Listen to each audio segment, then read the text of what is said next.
Ya, ibu-ibu harus punya amalan khusus. Jangan pernah menganggap perkara kecil, karena bisa jadi perkara kecil yang membuat kita husnul khotimah.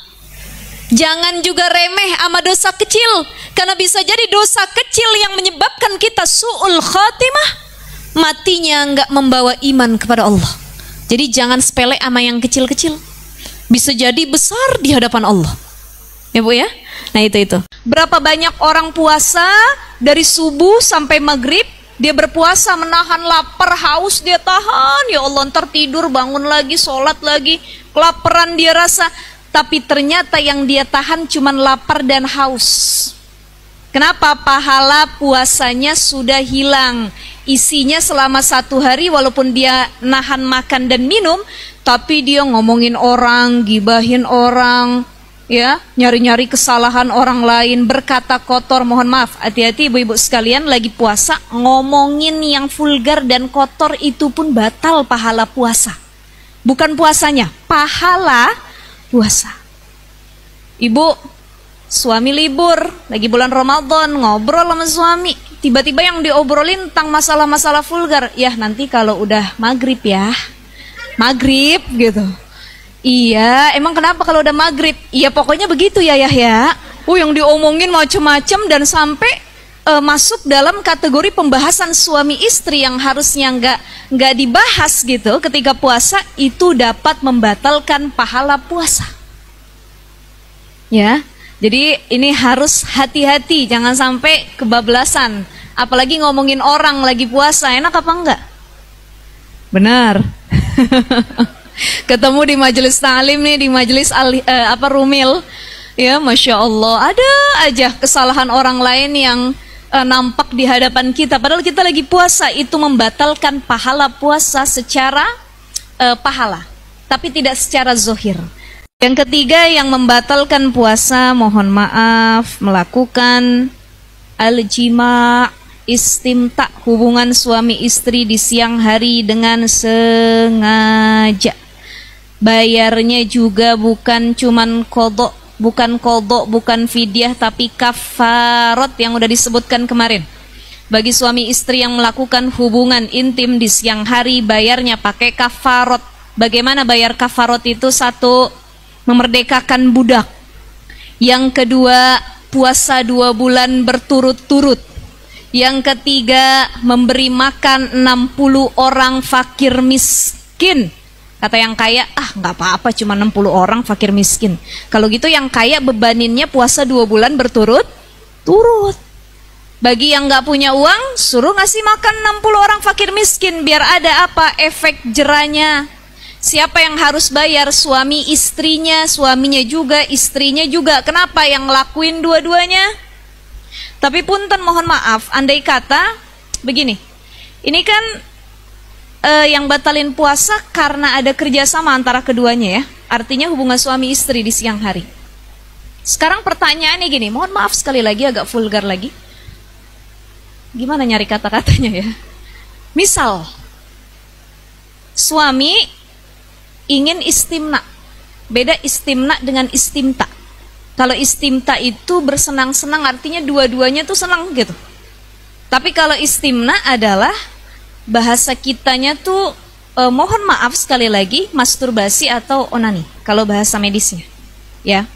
Bagaimana kalau sang suami minta tolong disenengin gitu. Begitu deh bahasanya ya Bu ya. Minta tolong disenengin. Kita lagi puasa Ramadan. Maka apabila suaminya sampai keluar hayawanatul manawi atau sperma, itu batal puasa dia. Istrinya batal enggak puasanya? Enggak, tapi pahalanya 0. Kosong. Iya. Ya orang iseng banyak juga kan ibaratnya ya. Makanya ibu-ibu sekalian, kalau bulan Ramadan ba'da subuh jangan tidur lagi, apalagi sekamar sama suami. Iya kan suka iseng ya kadang-kadang ya. Nah ini hati-hati sampai membatalkan puasa dan pahala puasanya. Tapi kalau ada orang, mohon maaf, dia keluar tadi hayawanatul manawi atau maninya itu karena bukan sebab istimna, tapi karena mimpi basah, itu tidak membatalkan puasa. Ya. Zuhud itu bukan meninggalkan dunia secara keseluruhan. Ibu-ibu anaknya nggak disekolahin, anak-anaknya nggak dikasih makan, suami nggak kerja, di dalam rumah aja berzikir, sholat berjamaah berzikir. Kata tetangga, bu nggak makan bu, nggak, kita lagi zuhud katanya. Bu anaknya nggak sekolah, kita zuhud dari dunia. Kalau itu namanya ngebunuh keluarga, ya bu ya. Jadi zuhud itu bukan meninggalkan dunia, bukan ngosongin dunia, bukan nggak nyari nafkah sama sekali karena zuhud, bukan. Tapi zuhud itu di sini disebutkan hanya menggunakan dunia secukupnya, tidak melebihi kebutuhan. Maka ada dua, ada kebutuhan, ada keinginan. Ibu, bu, orang zaman sekarang pakai baju baru nggak, tiap bulan mantengin live TikTok sama Shopee. Mana yang promo dia beli. Zaman dulu kan perempuan kalau belanja secara offline datang ada diskon 50%, padahal harganya 1 juta, diskon 50% 500.000. Cuman perempuan ini paling gak tahan ngelihat model diskon-diskon. Kadang-kadang akal kita suka kalah sama diskonan. Diskon kok. Ini perempuan kalau dia mau belanja, saya kasih contoh, ada 2 marketplace. Contoh si Tok tuh ya, sama si Shop gitu. Tok sama Shop. Kita mau belanja, kita bandingin harga. Mana yang dapat gratis ongkir sama potongan? Oh, ternyata si Shop dapat gratis ongkir, Tok enggak. Cuman kalau potongan gedean Tok nih. Itu perempuan cuman beda 1.000 sama 2.000 aja dia amatin. Dia timbang-timbang. Ya Allah. Nah bedanya, ini saya pernah dengar satu obrolan ya. Bedanya laki-laki sama perempuan kalau belanja di marketplace. Laki-laki itu kalau belanja dia nyari harga yang murah, tapi dia akan bayar berapapun biarpun ongkirnya mahal. Berapa ongkirnya? 30.000, nggak apa-apa. Kalau ibu-ibu, dia akan cari baju dan perkara yang mahal, yang murah juga, dan dia akan teliti ongkirnya juga. Padahal cuman beda 1.000 sama 2.000, tapi dibandingin TikTok, Shopee, Tokped. Aduh pusing pala yang mana ya. Aduh sampai dikalkulatorin, oh ini yang lebih murah. Oh, Masya Allah. Makanya saya bilang kalau kita buka aplikasi marketplace, jangan lupa baca ta'awuz. A'udzu billahi minasyaitonir rajim. Ibu kalau buang angin, kalau suami buang angin depan ibu diomelin apa enggak? Bukan main Ustazah, saya suruh keluar loh. Ya, padahal buang angin tuh cirinya orang masih sehat. Itu kalau dalam kitab Kifayatul Akhyar nih. Ini hebatnya Islam, agama kita, Bu. Semua dibahas oleh Islam, diatur oleh Islam. Dari mulai kita tidur, mau tidur sampai bangun tidur, semua dibahas sama Islam. Termasuk jenis buang angin ada dalam agama kita. Itu jangan main-main, makanya jangan sepele sama buang angin. Sehat tandanya. Ada orang nggak bisa buang angin, dia kudu operasi ususnya. Ada orang yang tiap detik buang angin. Kalau bahasa kita udah dol, udah penyakit tuh kayak gitu ya. Udah daimul hadas. Jadi kalau wudu dibuang angin, wudu mau sholat buang angin, dicabut kenikmatan oleh Allah. Jadi yang benar yang mana Ustazah? Yang tengah-tengah. Nggak buang sakit, dibuang terus juga tandanya udah sakit, ya. Jadi kalau dalam kitab Kifayatul Akhyar itu disebutkan tuh dalam kitab fikih, buang angin itu terbagi dua jenis. Ada buang angin yang ada suaranya, ada baunya. Ada suaranya tapi nggak ada baunya. Itu namanya durroh.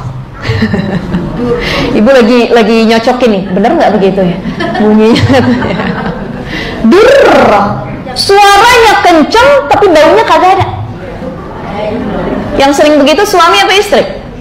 Suami. Nyala-nyalahin aja tuh suami. Ada model yang kedua, buang angin yang bunyinya kagak ada tapi baunya Masya Allah. Ini lebih mengerikan nih kalau dia udah keluar nih, ya. Lagi ngaji di majelis ta'lim, nggak ada suaranya tapi baunya la ilaha illallah. Siapa yang buang angin? Siapa yang buang angin? Itu jadi pertengkaran di satu majelis gara-gara bau tersebut. Yang sering begini suami apa istri? Gimana ya Ustazah? Saya dua-duanya sering juga. Ya, itu dari jenis buang angin saja ada dalam pembahasan agama kita. Artinya apa? Buang angin itu nikmat dari Allah. Ini buat para ibu-ibu, para anak muda yang lagi galau di luar sana. Mari kita baca sama-sama doa ini. Apa itu? Sholawat yang sangat menyentuh hati sekali. Allahumma salli ala sayyidina Muhammadin tibbil qulubi wa dawaiha wa afiyatil abdani wa shifaiha wa nuril absari wa diyaiha. Ini salah satu sholawat tibbil kulub namanya, pengobat hati. Jadi yang lagi galau, lagi risau, lagi menunggu jodohnya, lagi kesal dengan mantan suaminya atau mantan orang yang dicintainya, maka sering-sering dawamkan sholawat ini selepas sholat. Kalau mandi wajib harus pakai niat. Kalau mandi biasa pakai niat nggak? Enggak, langsung aja. Langsung cebar-cebur gitu ya. Tapi kalau mandi hadas besar, maka pertama hadirkan niatnya. Apa niatnya? Di sini ada. Nawaitul ghusla li raf'il hadasil akbari lillahi. Gitu. Ada juga yang nambahin nawaitul ghusla li raf'il hadasil akbar anil junubi, anil haidi, anin nifasi gitu ya. Lillahi ta'ala. Yang penting kalau mandi hadas besar, li raf'il hadasil akbarnya harus dibawa. Karena itu mandi hadas besar. Raf'il hadasil akbar itu harus dibawa. Jadi niat nawaitul ghusla li raf'il hadasil akbar lillahi ta'ala. Niatnya kapan? Bu, niatnya kapan? Waktu mengguyur pala. Kalau ibu mandinya di sungai, duluan pala apa duluan kaki? Tergantung. Kalau yang takut duluan kaki. Kalau yang nyeburnya begini, nah terus niatnya kapan tuh? Kata ibu, udah orang mandinya di kamar mandi doang ya bu ya. Nah, jadi niat itu bukan dikhususkan buat kepala aja. Niat itu di bawahnya ada. Dilaksanakan ketika seseorang menyiram salah satu anggota badan. Jadi kalau ibu berenang, misalnya pergilah ke villa gitu ya, terus udah selesai haid, udah bersih, mau mandi hadas besarnya di kolam renang, boleh nggak? Boleh, asal airnya memang tidak terkontaminasi dengan warna, dengan najis dan lain-lain. Begitu kita nyemplung ke kolam renang, kalau kita ngandelin kepala, kita bilang niat dihadirkan saat nyiram pala. Berarti sebelum ibu nginjek tuh kolam, kakinya dulu, kepalanya dulu harus nyemplung. Kira-kira bisa apa enggak? Nggak bisa, nyusruk ya. Jadi yang disuruh adalah hadirkan niat ketika anggota tubuh kita bagian manapun terkena dengan air, tersiram dengan air. Kenapa rata-rata darinya kepala? Karena biasanya kita mandi di kamar mandi nyiramnya kepala dulu gitu ya. Jadi ketika kita mandi, begitu nyiram kepala, hadirkan di situ nawaitul ghusla li raf'il hadasil akbar lillahi ta'ala gitu ya. Tapi kalau misalnya dalam kondisi kita berenang, apa di sungai, apa di kolam renang, itu bagian manapun, misalnya pertama kaki kita nyemplung, boleh kita hadirkan niatnya di situ gitu. Nawaitul ghusla rafil hadasil akbar lillahi ta'ala. Kalau orang yang langsung nyelam, maka ketika dia nyemplung itu hadirkan niatnya di situ ya. Itu yang pertama. Yang ke-15, sunnah meminum sedikit air dari wudhu, tetesannya, bukan ngambil baru. Jadi kalau kita nih berwudu ya, ada bekas air di wajah kita, kan netes tuh ke mulut kita. Jangan kita lepeh, jangan kita buang, kita telen gitu. Kenapa? Karena inna fihi syifaan min kulli da. Dari tetesan air wudu itu sisa-sisanya menjadi obat bagi penyakit kita gitu. Kalau kita puasa mah lain halnya ya. Ini kalau kita lagi dalam keadaan tidak puasa gitu ya, atau misalnya kita lagi basuh wajah atau lagi kumur-kumur gitu ya, ada sedikit sisa air di tangan kita gitu, itu disunnahkan meminum sedikit daripada air wudhu. Bukan kita tampung lagi, bukan kita udah kelar wudhu kita tampung lagi tuh air keran, kita minum, kita glek-glek, bukan. Tapi sisa daripada air wudhu kita, meminum air yang sedikit dari wudhu. Karena inna fihi syifaan min kulli da. Karena di dalam air wudhu itu ada obat yang Allah berikan dari berbagai macam penyakit kita ya. Baca Quran kalau kita nggak punya wudhu gimana? Nih Bu, baca Quran itu tidak harus punya wudhu. Megangnya yang punya wudhu. La yamassuhu ilal mutahharun. La yamassuhu ilal mutahharun. Jangan sentuh itu kecuali kita dalam keadaan bersuci. Bacanya, ibu misalkan nih nggak punya wudhu, ada orang baca yasin, ngikut baca yasin nggak apa-apa. Tapi oke, bacanya nih baca dulu ya. Baca kita nggak pegang apa-apa, nggak pegang Quran wala HP, nggak pegang apa-apa. Oke, bacanya aja, nggak punya wudhu ya nggak apa-apa, ikutan aja. Nah, lalu bagaimana ketika kita megang HP, megang Quran? Ibu, handphone kalau aplikasi Qurannya tertutup maka dia jadi HP. Ibu punya aplikasi Quran di dalam HP ibu, tapi kalau aplikasinya tertutup maka ini jadi handphone. Ibu mau bawa ke kamar mandi ya nggak apa-apa, meskipun di dalam handphone itu ada aplikasi Quran. Ibu bawa ke kamar mandi, artinya kalau kita pergi ke toilet, lagi di jalan, ada di dalam tas, itu nggak apa-apa karena nggak kebuka. Tapi kalau handphone terbuka aplikasi Quran, maka Quran ini menjadi, handphone ini menjadi Quran. Kalau handphone dibuka aplikasinya Quran, handphone dibuka ada aplikasi Quran, nih ya, handphone dibuka aplikasi Quran, maka handphone ini jadi Quran.